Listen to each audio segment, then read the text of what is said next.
सैयदना उमर रज़ी अल्लाह तआला अन्हु के ईमान लाने का वाक़या बयान करते हैं। वो साहिब कहते हैं कि मौलवियों ने आपको पूरा वाक़या नहीं बताया, उन्होंने आपसे ये बात छुपाई है,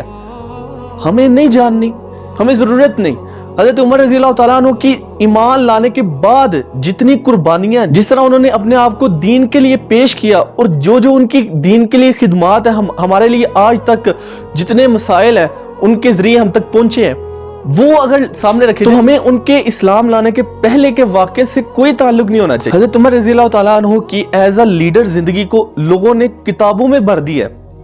तो हमें उनकी पहली जिंदगी से कोई लेना देना नहीं। जब अल्लाह ताला ने उनकी सारी बशरी खताएं माफ कर दी जो उन्होंने इस्लाम लाने से पहले की हुई है, तो हमें भी उनसे कोई ताल्लुक नहीं होना चाहिए कि हज़रत उमर कैसे इस्लाम लाए, हज़रत उस्मान कैसे इस्लाम लाए, हज़रत अबू बकर कैसे इस्लाम लाए। इस्लाम लाने के बाद जो उन्होंने इस्लाम की खिदमत सर अंजाम दी, हमें उससे मतलब है, हमें उस चीज़ की रिस्पेक्ट करनी है, हमें उस चीज़ को देखना, हमने उस चीज़ को पढ़ना, हमने उस चीज़ पर गौर करना, हमने उस चीज़ को एनालाइज करके अपनी ज़िंदगी उनके मुताबिक बिठानी है। तो अगर आप ये चीज़ देखें तो और भी बड़े सहाबा हैं जिनकी ज़िंदगी पहले इस्लाम लाने से बहुत मुख्तलिफ थी, लेकिन इस्लाम लाने के बाद उनकी ज़िंदगी इंतहाई आइडियल बन गई। हमें उनकी आइडियल ज़िंदगी को देखना है, हमें उनकी पहली ज़िंदगी को नहीं देखना। मैंने जो अब तक ऑब्जर्व किया है इस चीज़ के हवाले से कि हमें उलमा की हर दौर में ज़रूरत पड़ेगी। अगर हम अपने आप को उलमा से दूर करेंगे, इसका मतलब ये होगा कि हम उलमा से दूर नहीं हो रहे, हम दीन से दूर हो रहे हैं। हम मोबाइल पर, सोशल मीडिया पर वीडियोस जितनी मर्जी देख लें, लेकिन जो हमने खुद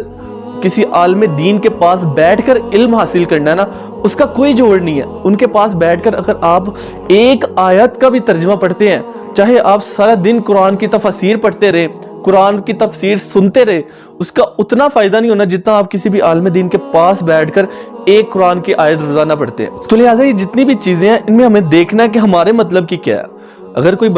भी बंदा है